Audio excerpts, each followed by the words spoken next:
We are starting now, Domenico.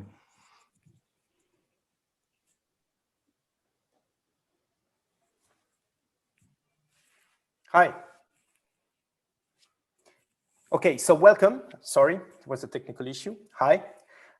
Welcome to this roundtable organized by the Ji.hlava International Documentary Film Festival. My name is Domenico La Porta. I'm the editor of Cineuropa.org.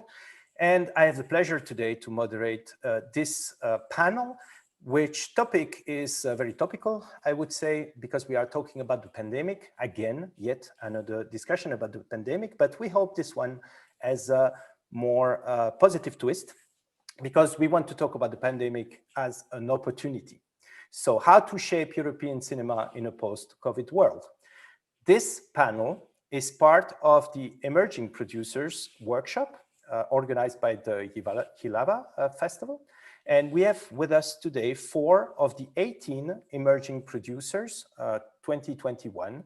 If you are not aware about what the emerging producers are, it's a program organized by the Ji.hlava International Film Festival. And this program allows 18 emerging producers every year to attend 2 workshops. One is happening during the Ji.hlava Festival, and the other one is supposed to happen during the Berlinale, except this year, because of our topic, it's happening online, and it's happening now.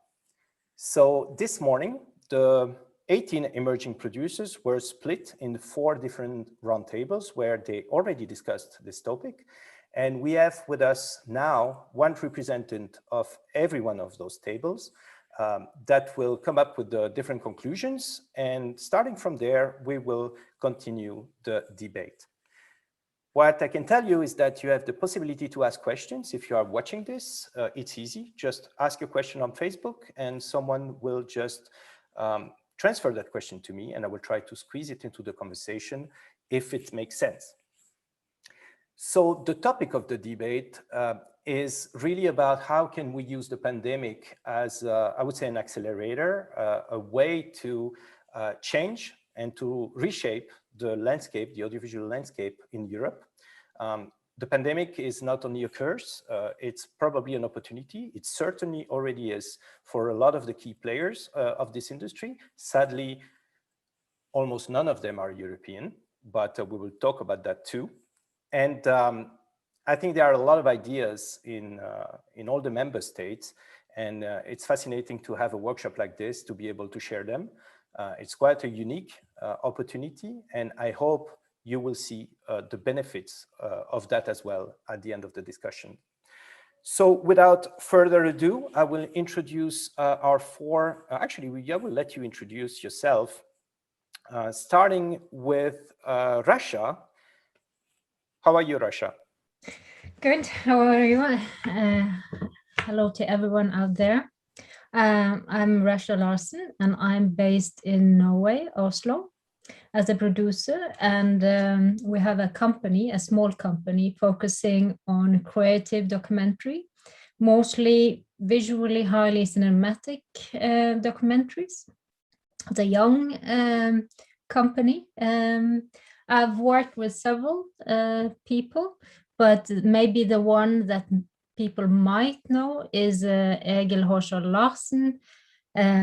He did 69 minutes of 86 days, and now he had been filming and cinematographer for Gunda together with Viktor Kosakowski. So he is like one I work with.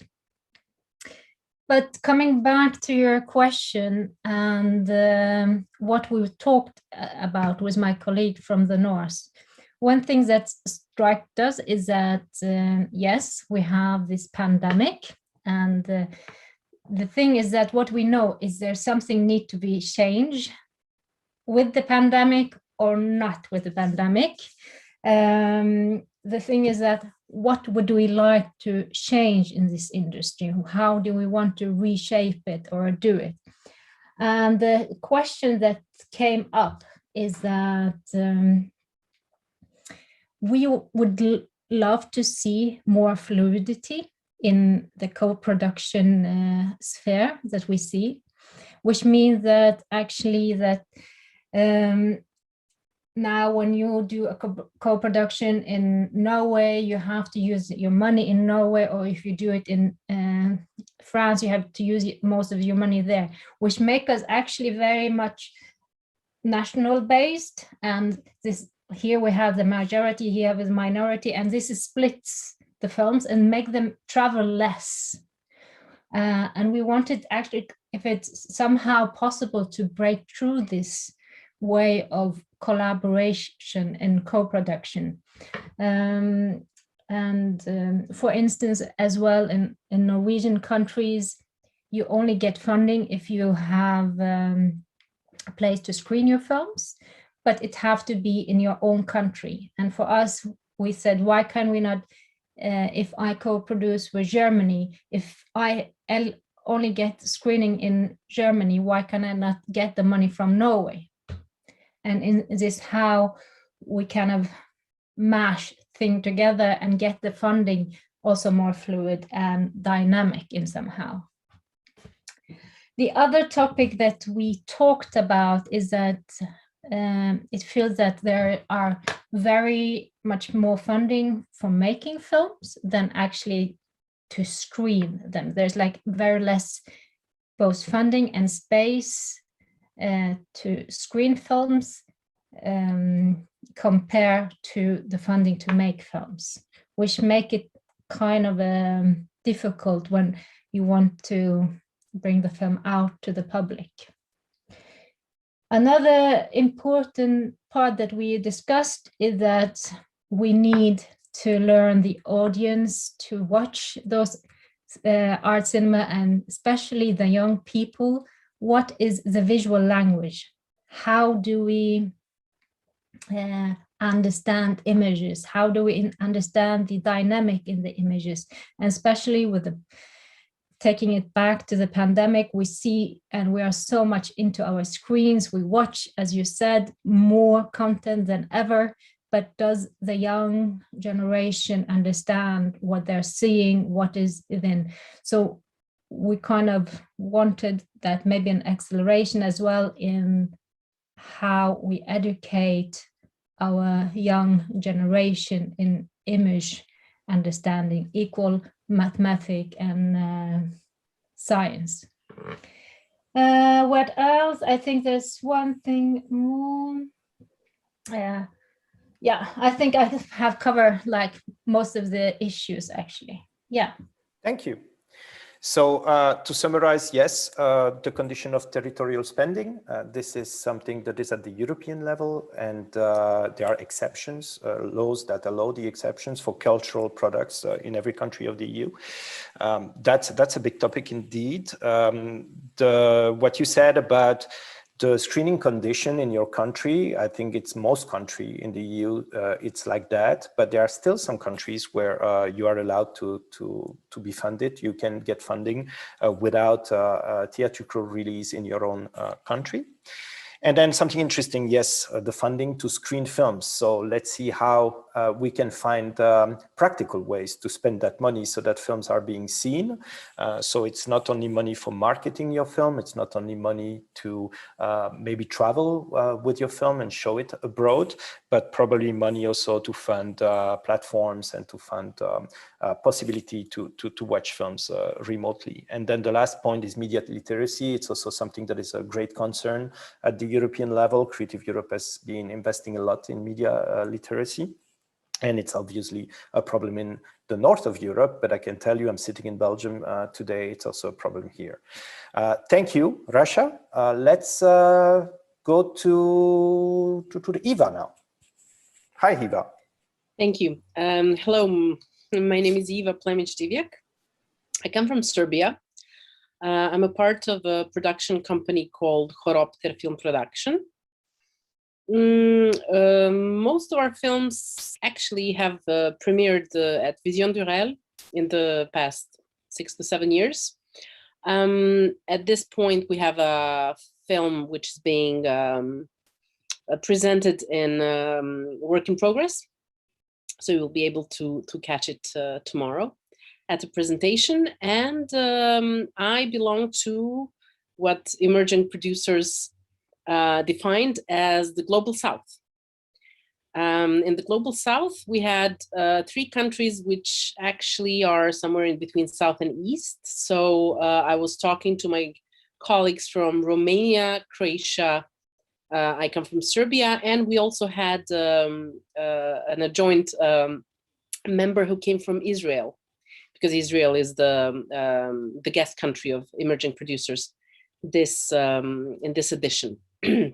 So basically, I would sum up our discussion by saying that we first try to realize what are our peculiar strengths from this part of the world, and then the needs. So the strengths would basically be, and we all agreed on this, that we realized the strength that we can actually rely on our resilience and on the talent for improvisation, which was very much trained over the years of turbulent political years. So basically, adapt and overcome is the approach that most of us are having when it comes to functioning during COVID, but we do it anyways. So this situation was not so different. Another strength is a shared similar cultural and historical space of Eastern and Southern countries. When I say that, I think of, for example, ex-Yugoslavia, because now you have 6 different countries that are different, but are coming from the same place. When it comes to language, when it comes to cultural and historical references, which is important for distribution, for co-production, for audience development in a way. This is also the case when we broaden this specter to Czech Republic, Poland, Romania, Bulgaria. So this is definitely something to think about when we plan how to make all these things better. We agreed that what we need to do is basically unite, organize, and lobby for the policies that we would like to take place. When it comes to several things that we defined, for example, lower capacity countries incentives. When it comes to different funds, when it comes to pan-European funds such as media, this is something that media used to have, but they don't have it. So basically, realizing that that most of our countries are of lower production capacities or middle, we should have this in mind and work towards some kind of incentives. The same goes for a certain quotas for films from the global south on festivals, on different platforms. And we also mentioned a few good practices when it comes to this. Romanian colleague mentioned the initiative Documentary Matters, which should lead to increased pool of financing, development of different kinds of audiences. And from Serbia, I mentioned the newly founded Association of Documentary Filmmakers called Doc Serbia, which is working for some 3 years now, and gathers the documentary society or family of Serbia. And basically by working in a certain direction, we managed to do things such as a separate call for applications in our film center for feature documentaries, which was not the case before, or our national broadcaster having a special slot every week for Serbian documentaries, for Serbian productions, which was not the case before. These were a few good practices, mentions of good practices, and yes, that would be it for me for now. Thank you. Thank you, Eva. A lot of interesting things. So resilience, of course, and I think we are very resilient in Europe, but we also have a tendency to consider ourselves the underdogs. And that's a spirit that is hard to break. This is probably the reason why we keep speaking about adaptation, and you said the word, we have to adapt. And it's true that in your part of the world, you had to adapt a lot in the last years. You mentioned ex-Yugoslavia, and these were game-changing circumstances when Yugoslavia ended and got split into 6 different countries. So of course, this took adaptation, but as you said, the fact of being a low capacity country today in 2020 and in 2021 kind of united everybody around the same topic, because everybody was a low capacity country for a while. Things are changing now, but even countries that are producing a lot like France couldn't produce so many films in 2020. So we all got on the same level. And then you said the word unite. So the thing is that maybe we should start thinking about not adaptation, but more like innovation, finding new ways, like, you know, Americans are doing it. When Disney Plus is launching in the middle of the pandemic, they came up with innovative schemes and innovative way to release their content. So Prime content released first and foremost for streamers and not taught for the cinema. That's something that we can also think about. And if there's a time to unite, it is now. I think everybody is facing the same issue. And maybe for the first time in history, low capacity countries can also unite with the so-called big capacity countries and come up with solutions together. But my question, and we will not answer now, we will answer maybe later, or come up with different options for that. But who is going to unite everyone? I mean, is it an initiative that has to spur from one country or for several countries or for organizations like you just mentioned? Or do we have to expect this coming from the EU, from organizations like Creative Europe or Eurimage that are more like umbrella organizations? This is a big topic, and we know that these organizations can be quite flexible, but they are also very slow to adapt. And they always expect innovation coming from the members. So that's also a big thing. Thank you. So now we will move to Maxi in Germany. Hi.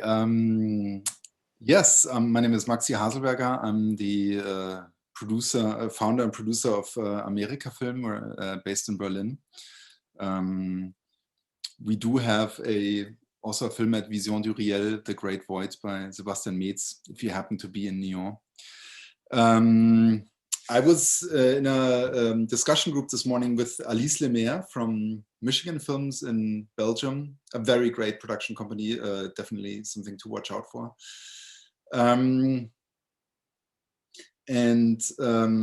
Yes, of course, the question was sort of pandemic. I think we're all sick of this situation and discussion, and quite frankly, so were we. We still sort of tackled that topic, but I think we broached aspects of it that are not so much pandemic related, but that are still sort of very urgent right now. And I mean, we kind of came up with 2 aspects about it, and I'm going to elaborate on those a little bit. One being sort of our work as production of culture and the economic situation attached to that, and the other everlasting topic of VOD or streamers. And we've been discussing this the whole week, and I mean, we came up with sort of very concrete ideas, which I will present to you. But maybe I can, in order to sort of start what we were talking about, I can start with a story that unfortunately again has to do with the pandemic. I'm sorry about this, it's very boring, but last year when it started, I was in a Zoom call with fellow producers, and we're very much discussing the question of essential work. And while a lot of my colleagues were appalled that filmmakers are not essential workers, I back then couldn't help. I couldn't say why in this moment, but I couldn't help to think, I don't know, I don't feel as essential as certain others in our society. And it later came to me why I felt that way, which is if production stopped film production stopped for a year or two, yes, it would be an extremely fucked up situation for everyone working in film and being dependent on paying rent and making a salary off of film. But for the rest of society, the impact would rather be low. We have enough film history to watch for the next 50 years. And even if there was no new films coming out, I still wouldn't manage to grasp the whole film history. So my position was that arguing that we are essential workers was actually the wrong way to see it. My position is rather we are non-essential, and you could even argue we're sort of doing something very luxurious. This is luxury, or you could say it's sort of a cultural necessity. But after a century of 2 world wars, being able to arrive in a society where you have state-supported cultural production is the highest sort of, this is something so worth to defend and fight for, because it's such an sort of humanistic advancement, let's say. And in a way that led to the idea that what's so valuable about this is that it's that in Europe we have public funding. Obviously, we all know that we're dependent on it and we appreciate it. But I think it's the very key to understanding what we're doing, that this idea of the market might be a little bit more frail or more elusive than we might accept to think about it.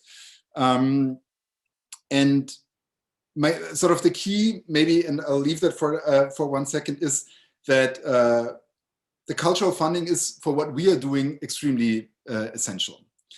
The other aspect is, and Domenico, in our discussion just right before we started here, you already broached this, is of course the ever ongoing discussion about streamers and Netflix.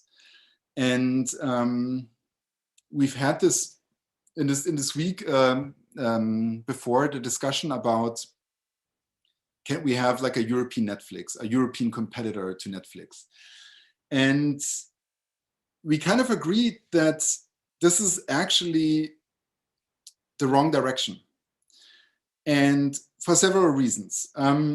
One reason is that Disney Plus, Amazon Prime, Netflix, Hulu, you name it, they are the absolute market experts and sort of the experts in sort of exploiting this model. And by trying to compete with that, I feel like we can only lose, or Europe can only lose. But like, how powerful can we be against Netflix and Disney Plus? And I think the reason why it's also the wrong thinking is because it just leads to this idea that we need to create online content. I personally find that the surfaces that we're confronted with, the VOD services, overwhelms us with opportunities of watching this film and this film and this film. We've all spent the hour before deciding on a film. We've all done that, and in a weird way, it also devalues it in a way. And the reason why we were discussing this is because it brings me, or it brought us back to this idea. Okay, what can be sort of a counter idea to the direction that the film world is going right now?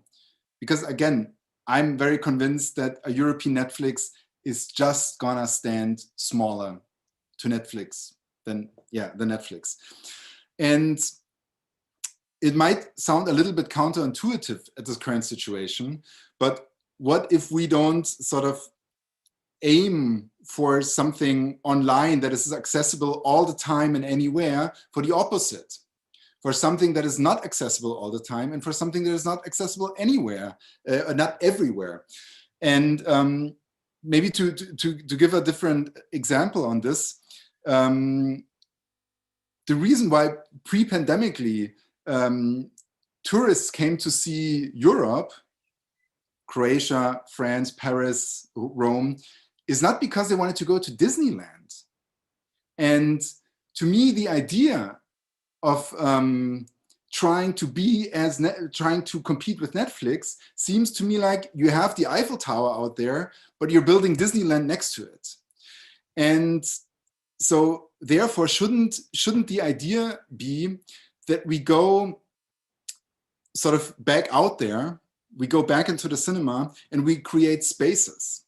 And the German film theorist, and he's also the head of the Oberhausener Short Film Festival, Lars Gass, he sort of has an idea or a theory about it. In Hamburg, they've built a Philharmonic opera house for 800 million euro.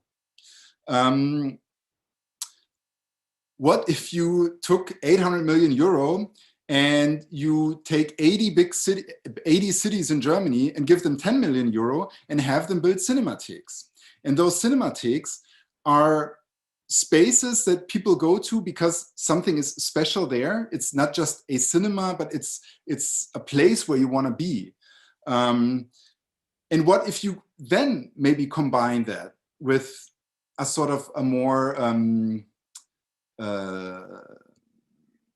idea of, let's say, a VOD from the cinema or something. So, but that you have a place where you, if you want to have the whole experience, you have to be there, and you have to be there at a certain time. And interestingly enough, wasn't Netflix starting linear streaming, like time-based streaming in France, which is a bit idiosyncratic, isn't it?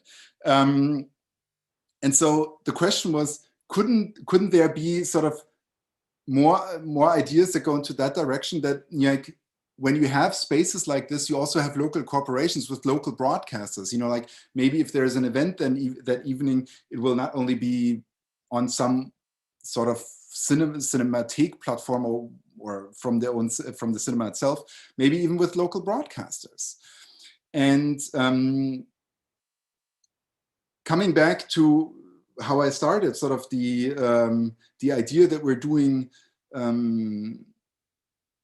We're sort of culture producers. I mean, I think there's still this disbalance that film as an art form is considered media, not culture, which is why we have the sort of current way that the things are funded. But maybe we need to sort of just consider it's just an art form like theater and opera, and that's maybe the way it should be seen. And sort of something that could be very concrete realized is that you do take those big platforms into obligation and have them pay into the state funds. And not in a sense that Netflix produces French TV shows, but they give the money to an institution that Netflix doesn't control, that aims to create something that is not Netflix. And have sort of a certain obligation from these big players to contribute into the culture that they're actually contributing from, also gaining from, as broadcasters in Europe have done in the past with film funds. I think it's very interesting what you just said, because you just went full circle. So you basically said that we have public funding in Europe, and that's true, but I'm speaking present tense. We don't know what will happen in the future. because the structure of this public funding, I mean, who is funding the public funding, right? So the money is coming from broadcasters, coming from the release of the audiovisual work. And today, up to very recently, and still in a lot of countries, Netflix is not contributing. So, and I'm saying Netflix, but I'm talking about Amazon, I'm talking about all the big platforms. Very recently, as you might know, there is a European initiative, so the Audiovisual Media Service Directive, that was released, and that is asking the member states to implement it locally. The problem, because of what Eva said before, is that there's no union. So because we're not united, the member states are allowed to transfer and to transpose this directive the way they want in every country, in their own country. Meaning that, for example, in France, you will have massive obligation of contributions. And when I say massive, it's still too low, but it's still the pressure they can apply on platforms such as Netflix, on the giants, is quite high. And when just the neighbor country where I'm sitting in Belgium, the negotiation happened really under the water. Nobody really knew about it. And in the end, we have a very few percentage of contributions. So these platforms are winning here. Of course, and I don't think, I could be wrong, but I don't think that anybody today in Europe is competing with Netflix or trying to. I mean, it's kind of impossible. You just have to look at the numbers. It's true, you have a lot of VOD platforms released, I would say almost every day. You have new VOD platforms, whether they are niche or just globalized or just focusing on art house or whatever, thematic platforms, I would say. And it's not thematic by choice. It's thematic because if you want to access the catalog, you need to, yes, you want to intervene. Tell me. Yeah, because this is exactly what I'm saying. Yeah, maybe Mubi is by definition per se a direct contender, but actually it is. It is trying to get my 2-hour evening screen time from my couch, from Netflix. So they are competing, and my point is, our point was that this is a dead end. We will not compete against it. No, of course, and you are right. And I also think, and I'm not sure, I have to double check that, but I'm not sure if Mubi is really also contributing to the public funding. I don't think so. So that's also the same problem in the end. Something I would say about Netflix, and again, to bounce back on what Eva was saying, is that Netflix didn't adapt. Netflix innovated. You know, at the beginning, they were just a rental DVD company. And of course, they adapted to the market because DVDs were not being sold anymore. But in the end, they just came up with something innovative, and this is how they survived. We have this capacity of innovation in Europe as well, and we don't have to do what they do. Otherwise, we will not innovate. We will just replicate, compete, and whatever. So step out of the underdog position to come up with something new. Another thing that I want to say about what you said, and I was pretty startled by that when you said that we were not essential workers in this industry. And I wouldn't be surprised to hear this coming from, someone that works in live action fiction.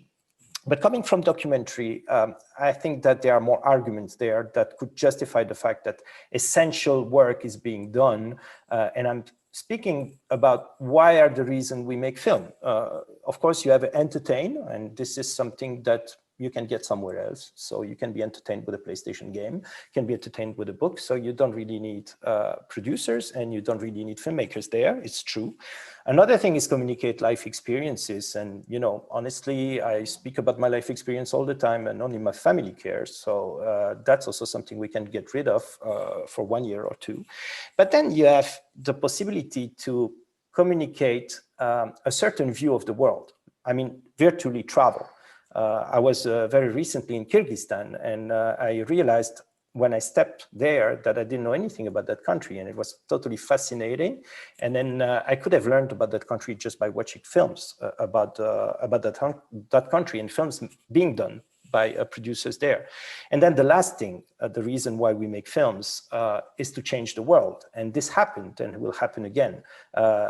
Cinema can drive action, and it happened more than once.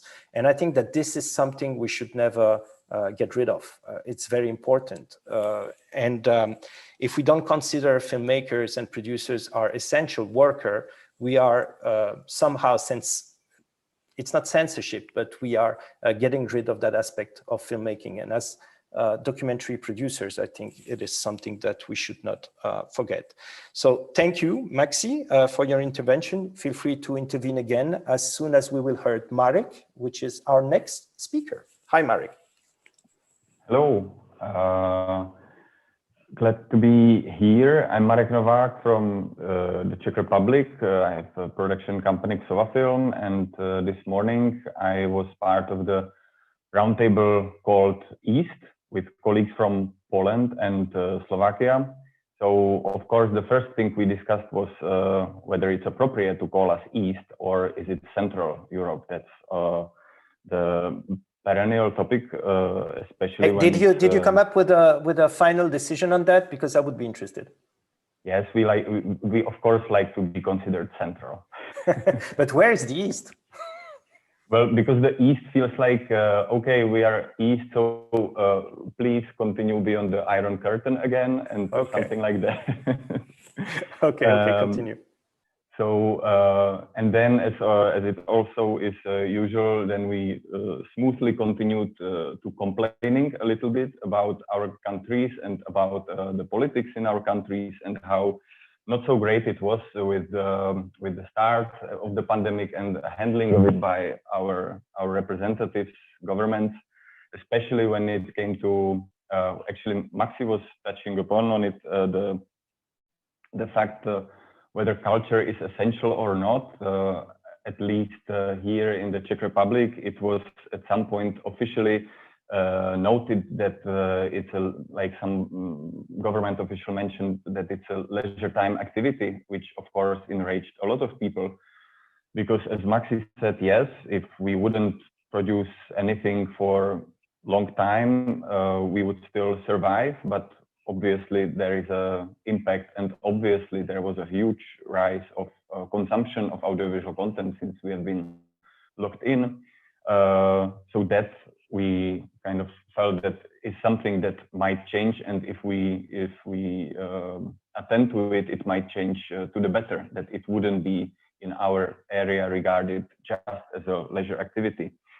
But at the same time, when also we discussing the title of this discussion, that pandemic is an opportunity, of course, that on the short term, it doesn't feel like an opportunity at all, or at least in my perspective and what we discussed, because it, of course, brought the objective hurdles to production, to distribution. It's a disaster in many ways. Of course, it brought other phenomenon as the rise of the streamers, as we all know, but it also kind of brought a lot of headache with it because it's disrupting the market and it's changing the business, but we realized that maybe it's not such a business for us, at least at this point.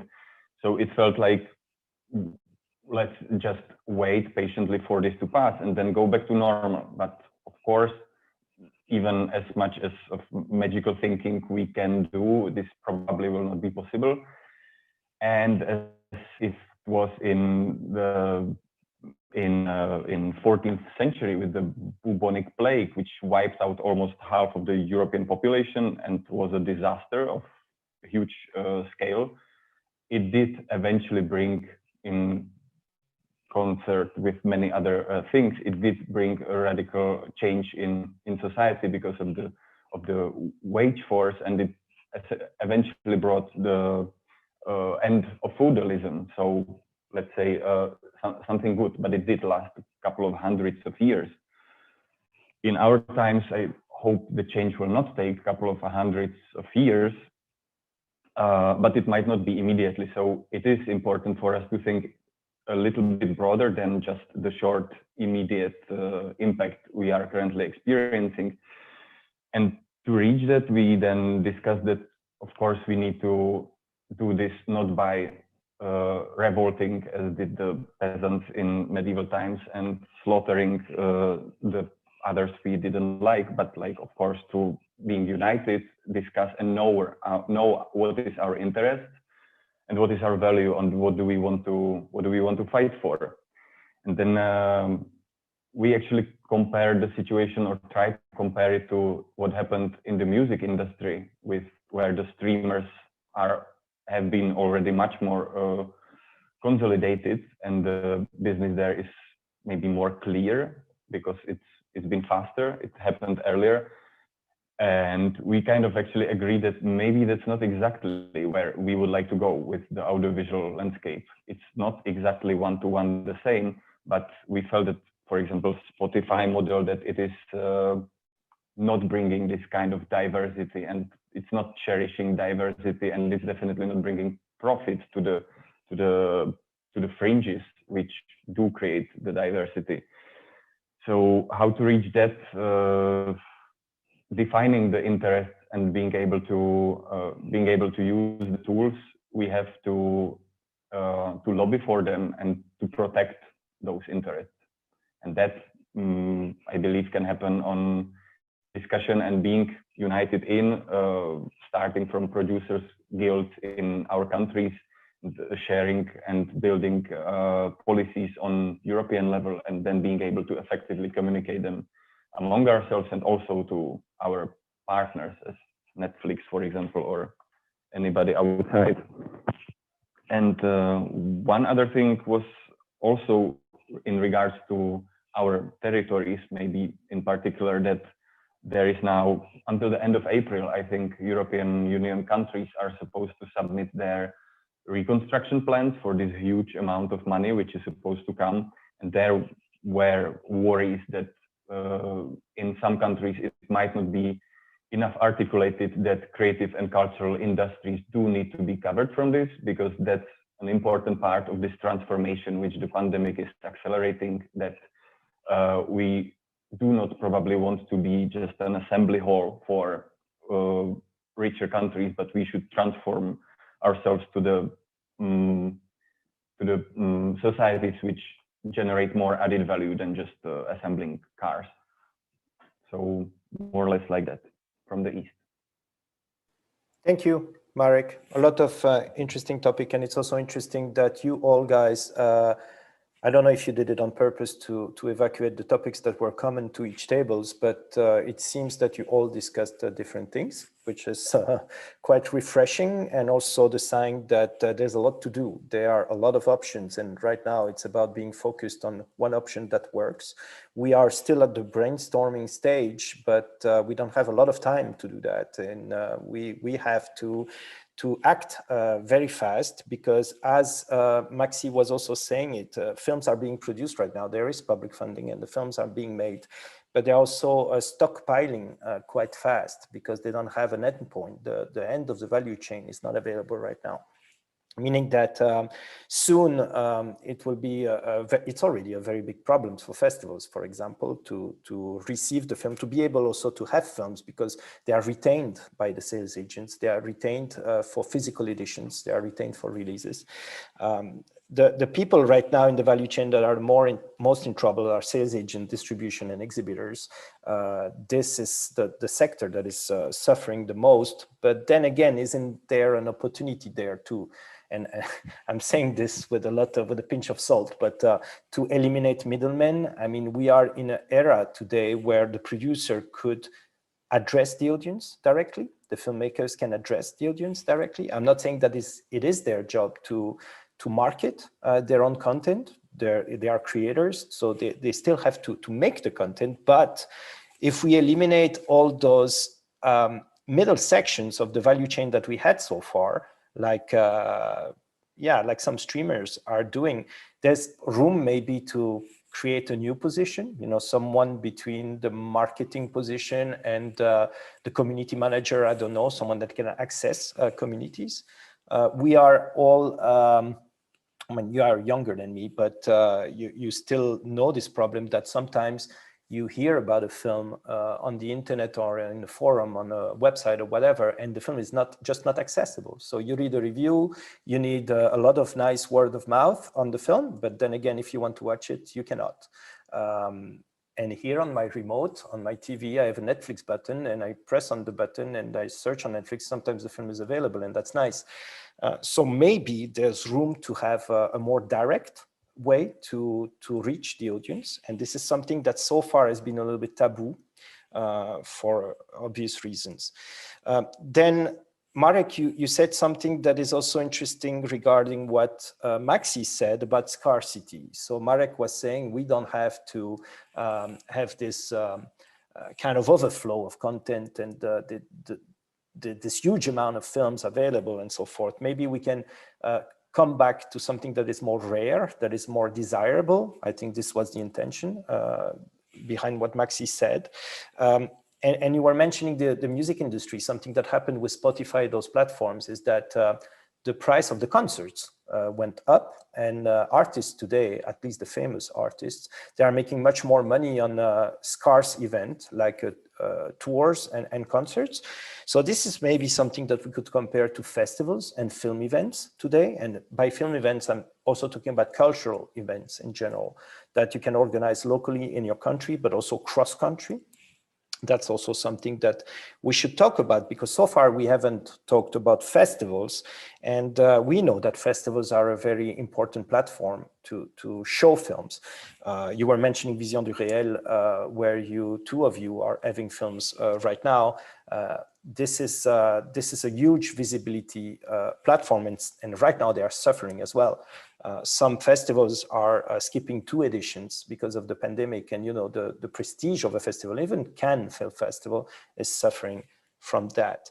So what is your view on that? I mean, do you feel that, especially with documentaries, you could have a more direct access to the viewer? Who wants to answer that? You can raise your hand. It's a big question.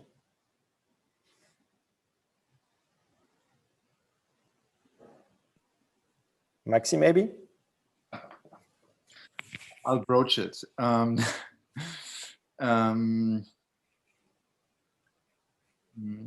Without suggesting that we shouldn't think about who wants to see our films, without sort of neglecting the question, who's our audience?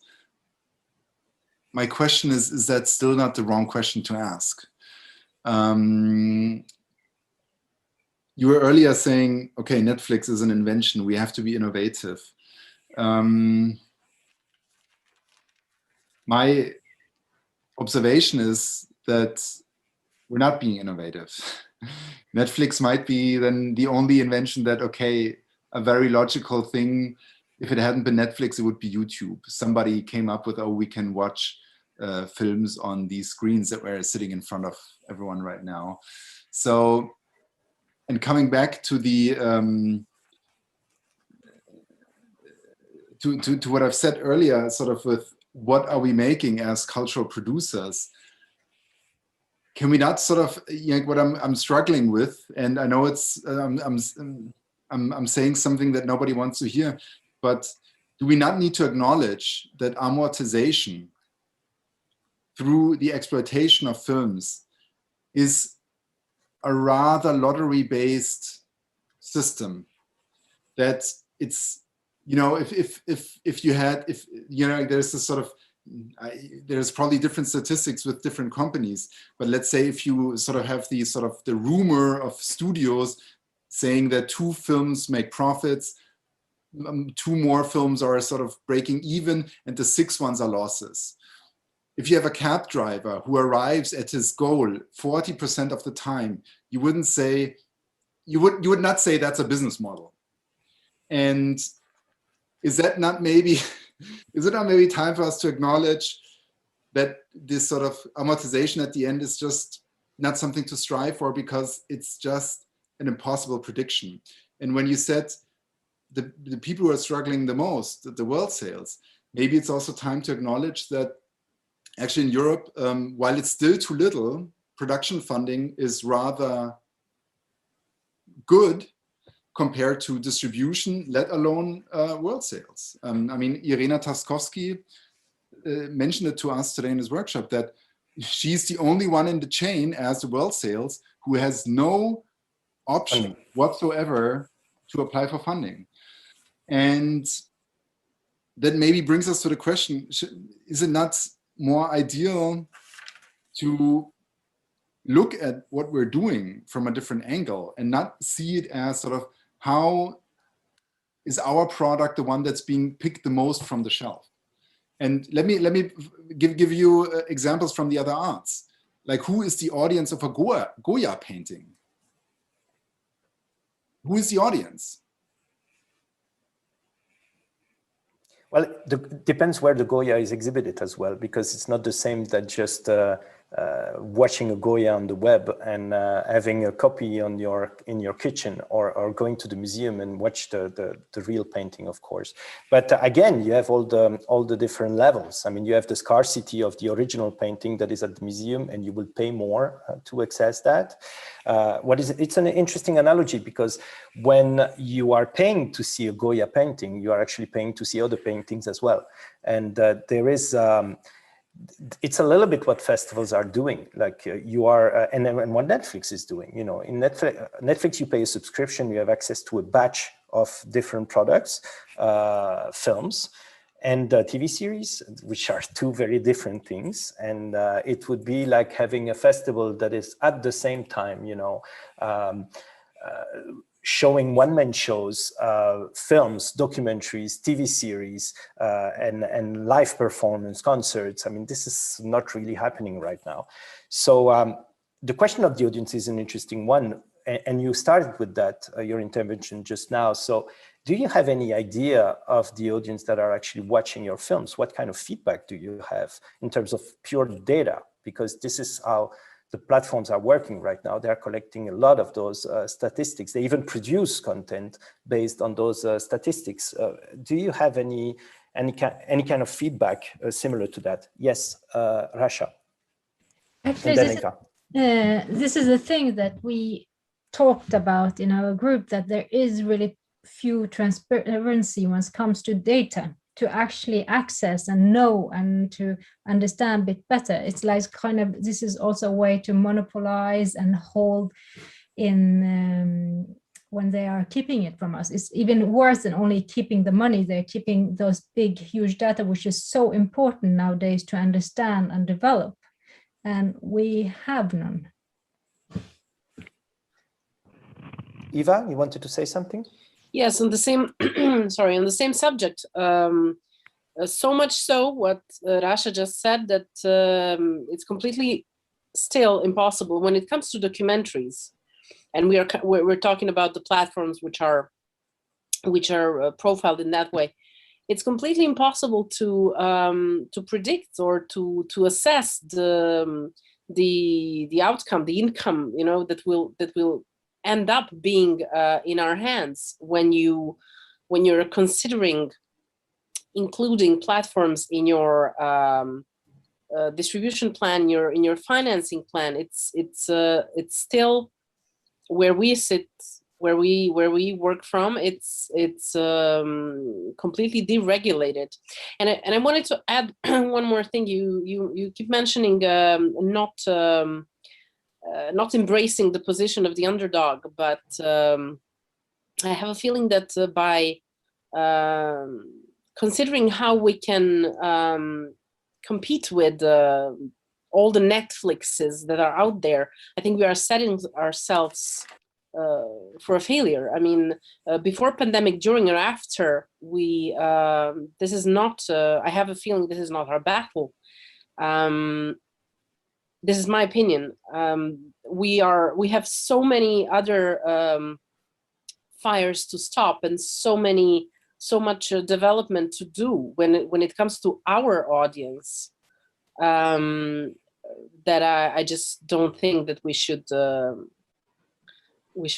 tackle this this problem as the most dominant one. But still, circulation is a massive issue, because not only because the films are not circulating as they should, but even if they are circulating, you are mostly not aware of that. You don't know where they go. You don't know. Yes, of course, you know, if you sell your film to a platform, you know that the film is going to that platform. Then the information ends. You don't know who is watching it from that platform or on that platform. Same with the festival. The film goes to the festival, maybe it's bought there and it circulates afterwards, but who are the people that were sitting at that festival? From what country did they watch that film? We don't even have a tool that allows us to scan the social networks to see who is talking about my film right now, you know, and can I join that conversation? So all those are technical stuff that could be achieved. Yes, Maxi. What's very interesting, as Rasha and Eva already said it, I've with the majority of the people in the VOD biz, there's a lot of intransparency. Actually, there's one platform that we talked to yesterday, Teng. They seemed to want to make a great difference because they were extremely transparent about everything. There's smaller initiatives like the Wolf Cinema in Berlin, who's also rather transparent or very transparent. But what's so interesting is that I don't know if you guys know the Blickpunkt Film, which is sort of like a, in quotation marks, industry paper from Germany. And for some time now, they have been publishing the Netflix charts, but there's no numbers. And yet it's sort of a press release every week. So this week, this was on top 1 and then on top 2. And the reason why I find this also a little bit odd is obviously it's the biggest player and obviously everyone looks at the biggest player, but there is such an implementation of sort of not the idea of a market, but of a very hegemonial structure. It's sort of the antithesis of a market. And it just keeps baffling me that I mean, I'm also focusing this whole talk on this. But as you said, it's very intransparent, but yet very hegemonial. Yes, Marek, you wanted also to speak. Yes, I wanted to actually listen what you said a minute ago, or it just opened up this topic of data and big data, how to work with it, that there is not tools to actually use in working with distribution and defining target audiences. And that is actually very still surprising that it's in 2021 where everything is algorithm is very much in every service now, that we still don't really work with this enough. But maybe it's not necessarily just the question of if the streamers would release their data transparently. Maybe we don't really need them so much, and maybe we don't even need Facebook so much necessarily. I'm thinking of IMDb. Why is there, or if there is, then correct me, but why is there not a tool to simply work with the data without maybe necessarily compromising privacy too much, but like to make conclusions of, oh, this film was rated on average like this by this amount of users from this region, therefore like make all this kind of cooking and use it in what was described as reaching out to communities with documentaries that would work very well, because the audiences, I believe, have very, very eclectic taste these days, especially those who are used to watching more demanding content, festival, art house, etc. Those people, I mean, us who also probably do that, we can watch many things, and the taste is not like simplified. What maybe defines it that we actually like it a lot. We do reach out to it actively, etc. But then what specifics are there further that would be good to gather from like this kind of networks? IMDb, I think, is interesting, and at least in the Czech Republic there is quite active community using the CSFD, Czechoslovak Film Database.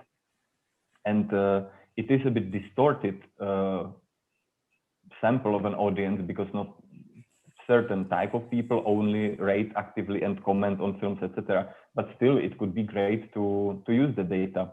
And I remember that not so long ago, Eva, the European audiovisual entrepreneurs, released some kind of a paper about potential innovations, what should be done on the European level, and the big data and how to work with data, and that it should be actually accessible was one of the key elements, I think, that could be also implemented in, for example, conditions of public funding, that if you get money for production, you are obliged to share certain kind of data for some time, etc.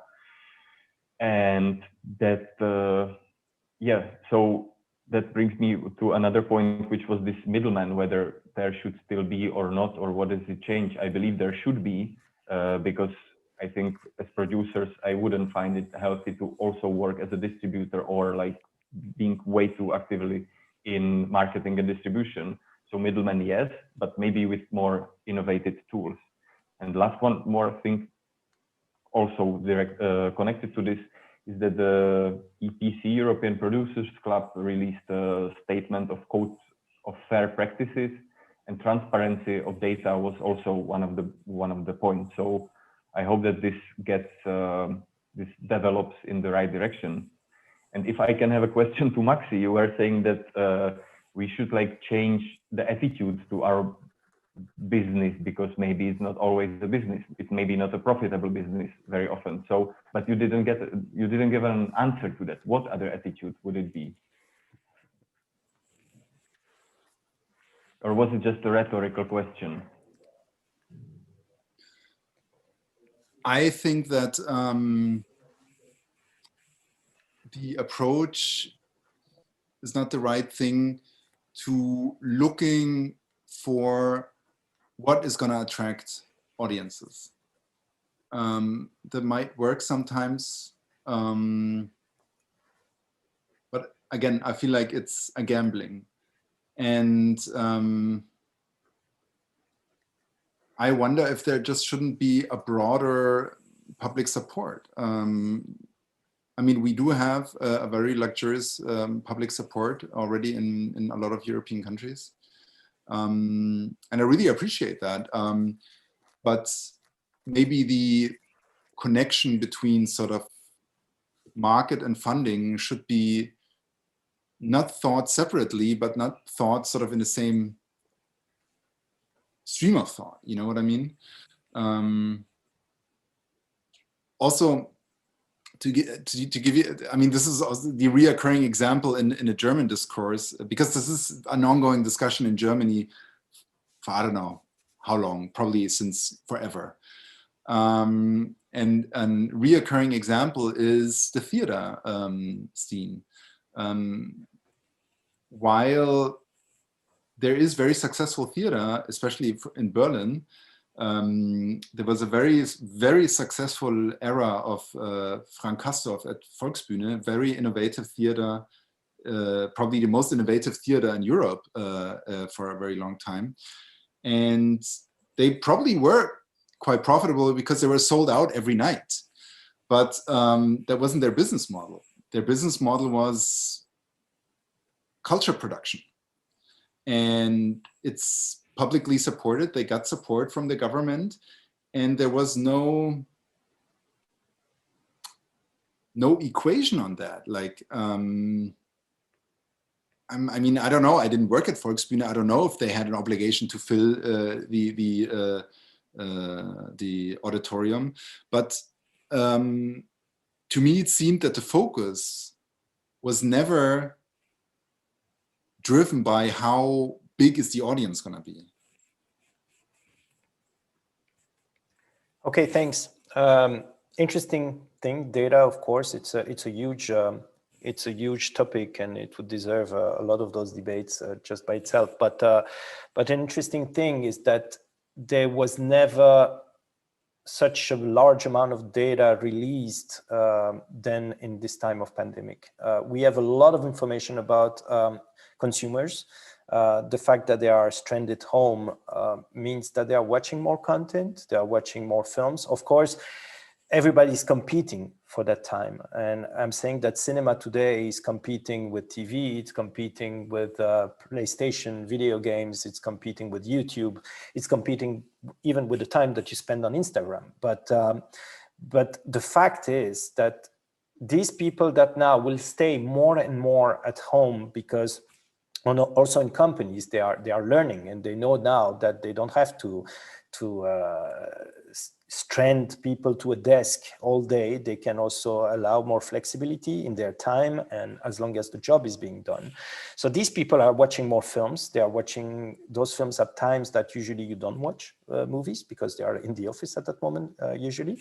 And all that information is available, and somehow we have to find a way to build on it.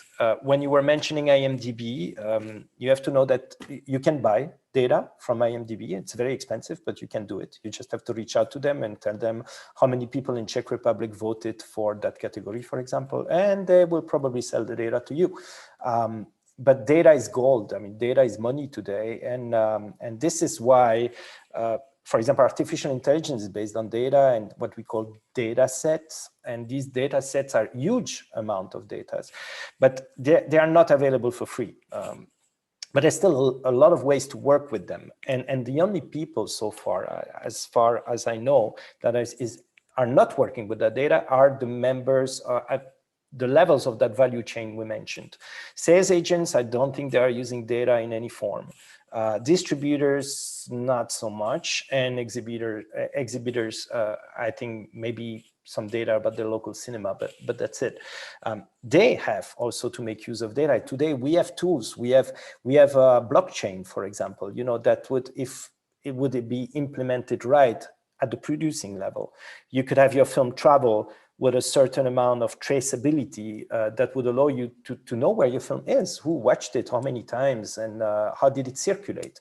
These numbers are useful also for your own marketing. So you would also end up marketing your circulation. All that is not being implemented, even though the tools are there. And do you feel that we are still in a very conservative, you are all young here, but by choosing to do that line of work, you step into a conservative world, which is the cultural cinematographic world. Do you have that opinion? Yes. Yes, I want to say something just correlating to how much amount of data we have, and if that, yes, it will give us a lot of information, how the film travel, who sees it, which is really valuable. But the scary scenario is, how are you going to use it? You know, like I will take a simple example of my supermarket. They know everything we buy because you scan and you buy. So they have the data. But what is happening is they see that it's better that they only sell bananas and not like 20 different type of fruits. So this is what they give us. Again, so actually we can, yes, we need to use the data. But again, as going back to Maxi and the other have said, is that, shall we see it only as a, we should see it as a cultural product as well, not only to kind of enhance and just use it to that people watch most of the films. So this is the problem with big data. This is essentially, yeah. Yes, Maxi. Sorry that I keep scrambling you with my thoughts. But again, I find this idea of this data mining also again kind of disturbing, or sort of the wrong path. And the thought is, apart from the fact that if it's sort of the oil of the century, then I mean, I don't know, only few people own the oil. So like, I don't know if I have to compete with oil companies. It's just in somebody's hands. But the question about data algorithm is, if, okay, let's say it was in my hands, and let's say I gain some knowledge. What is the conclusion to that? That I actually adjust what I think, what we're just talking about, being essential cultural, because I wouldn't travel to places where I wouldn't have never gone, data probably would suggest the opposite. And I'll give you an example. Let's take a film like the one we've been discussing in our lab, What You're Gonna Do When the World is on Fire, from Roberto Minervini. I mean, what if the data algorithm suggested that this is not what we want to see? Then do we not make those films? So what value are we expecting from this? And this goes again back to chasing the audience. Like, what are we trying to gain? And I mean, if we, again, I think maybe my idea of how we are essential and how we're not essential was maybe a little bit misunderstood, but let's assume that what we're doing is still important. Shouldn't that be important independently from what data and monetary results suggest? And that just inevitably leads to the realization that we somehow have to distance ourselves from that, no? I understand what you say, but I think we should not jump at conclusions. I mean, there's interpretation of data, right? Data is not like telling you something that is obvious. Yes, there is the first layer and that it's telling you something, but this might be what people want, and you don't have to do what people want. Actually, you never have to do what people want. You have to do what people need. And this is the interpretation. It's the same like in any story. You know, I'm a screenwriter. So in a story, you have a hero that wants something, and in the end, he will understand that this is not what he wanted. Actually, he needed something else. And once you get rid of your want, you can achieve the need. It's also what Henry Ford was saying when he invented the car. You know, like if he had to ask people what they wanted, they would have said faster horses. And he would have come up with faster horses. But what they needed was a solution that was more efficient than horses. And then the car was born. And this is innovation. So we end up back to innovation after all. Yes, Eva. No, you're on mute. Sorry. Okay. It's a huge debate. Let's go a bit back. I'm very keen on continuing to believe that my sales agents are very much using the data that is available. I, as a producer, don't have to do that. I'm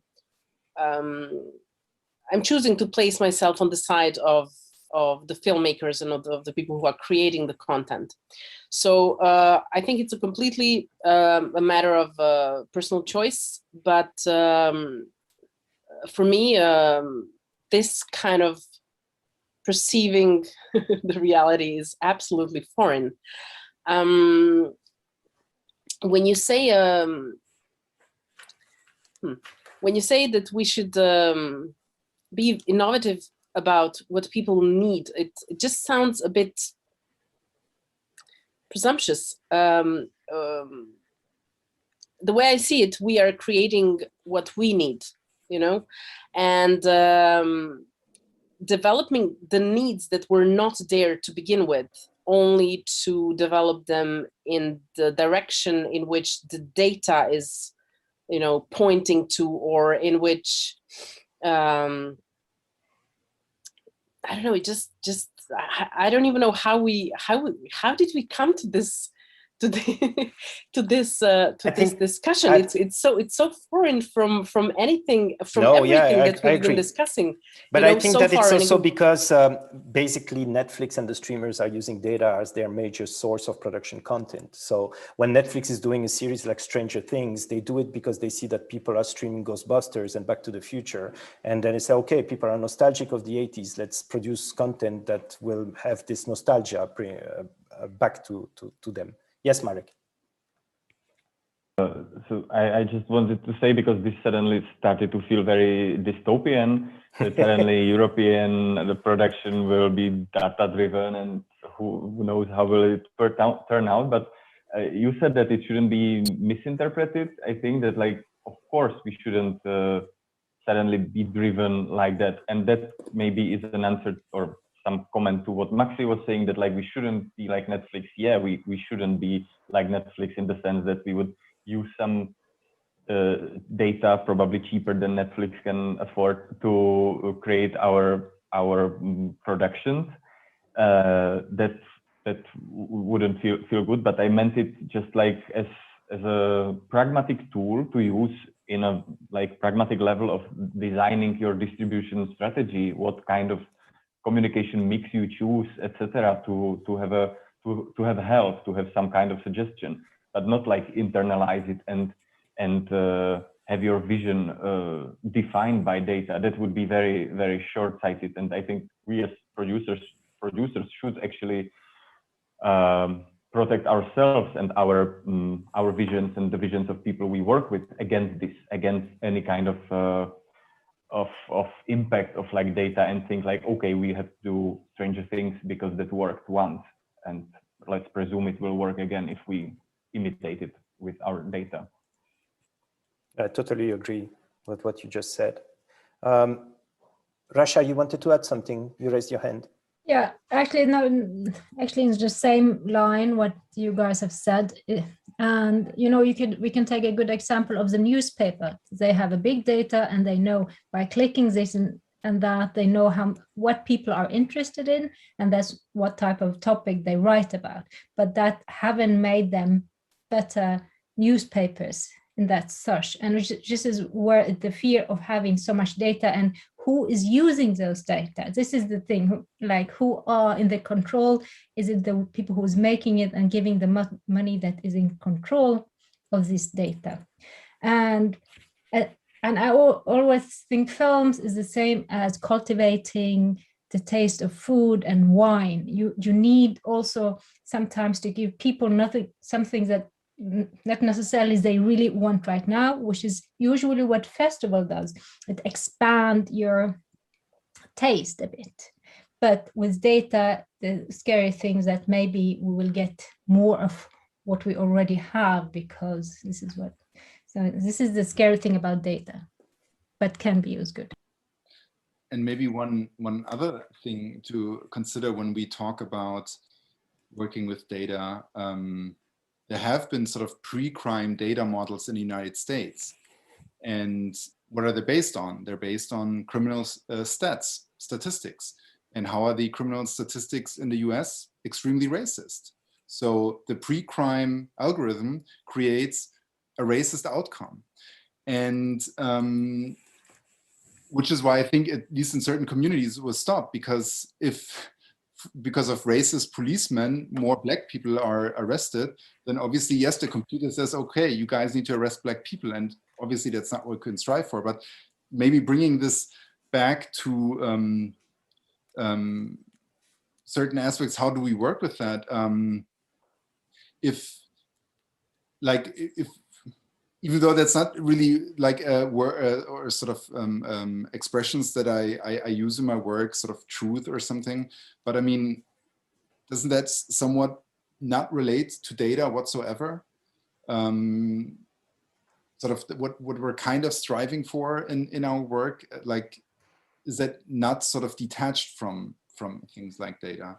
But there's always a bit of data, like prediction, like what you just said, pre-crime, it's based on prediction. And it's true that prediction is related to the work, because, you know, when you choose to work with one director, you love the vision of that director, but also you expect something because of the track record of the director. So prediction is inherent to this work, and data is really like the extreme level. And you're right when you say that it might not be the job of a producer to work with data. And Eva was saying, I hope that sales agents are working with data, and this should be more their job. And I guess when a sales agent is also interested in your film, it's also based on a certain type of data and a certain type of prediction. Yes, Marek. One more comment to data, that this data can be just data, like simple facts, but the causality and the conclusions are still made by humans. So that, I think, is up to us, how do we work with it? If we are tricked by it and take it as truth, what you are saying, Maxi, but there is for sure not one in some kind of data. Yeah, so it's still, you boil it down to interpretation in the end. Yes. When AI is able to do conclusions and understands causality, then maybe we won't be necessary and the data will actually take over. Well, I hope this is not the conclusion of this talk. So I was about to conclude, but I don't like that at all. So we should at least talk about something else. But can you tell me just a little bit, because, you know, Ji.hlava is organizing this workshop, and this is a festival. We were saying before that festivals are also having a hard time, and they had to adapt and they had to innovate, just like everybody else. How do you see the post-pandemic festival world? Do you think that we can continue to have online events or maybe hybrid forms of festivals? Basically, what are you missing the most in this situation now, and how can we improve it, learning from what we just went through and we are still going through?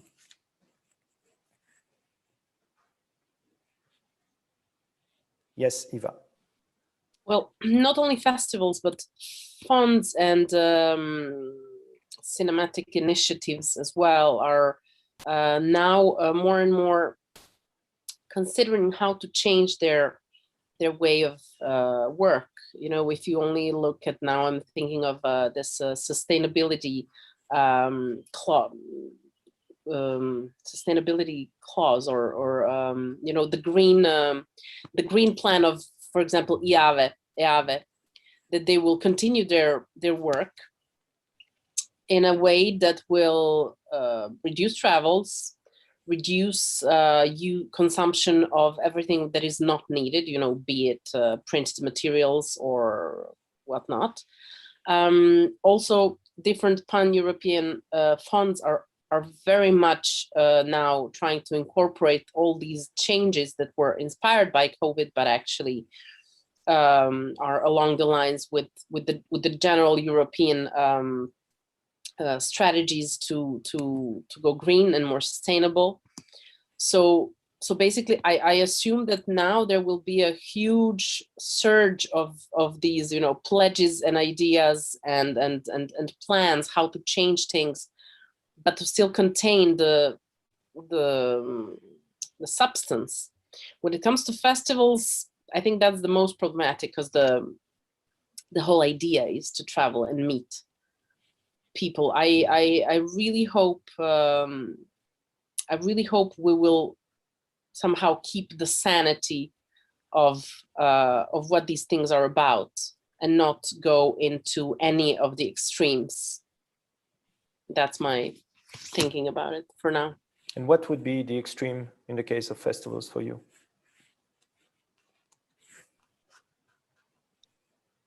Keeping them this way, which I know for a fact is being disliked by filmmakers as much as the festival producers. Okay, so pandemic, yes, it's an opportunity. Obviously, it's also a way for you to express your convictions. You were defending a lot of ideas that are very important, and especially when we touch upon topics like data, and we know that data is very robotic, and then it really hurts the cultural fiber that you have all within yourselves. We are all creative producers, and that's reassuring somehow, because it means that yes, you are doing essential work, because it makes you vibrate, and you cannot replace that work with all of a sudden something that is completely different and just bring you a paycheck. So if you still have those faculties and this inspiration to defend what you're doing, this work is essential. I hope I will never say that this work is not essential, because I used to do something very different, and since I'm involved with cinema, it changed my life completely, and I think it changed yours. So now it's time to wrap up. Thank you so much for this participation. A lot of insights. This video will be recorded and will be available on Facebook, on Ji.hlava website, but also on Cineuropa.org in the coming days. I was honored to meet you all today. Thank you for the Ji.hlava International Documentary Film Festival for having me. And I hope that these workshops will continue. I know they will. I mean, I was hearing that it's I think, almost the 10th edition. So it means that almost 200 people already came to meet each other and discuss this kind of topics, not pandemic, because this is fairly new. You get the primeur of the pandemic topic, but all the other society topics that will keep changing our audiovisual landscape, hopefully for the best. So thank you, keep making films, and we will watch them. Bye.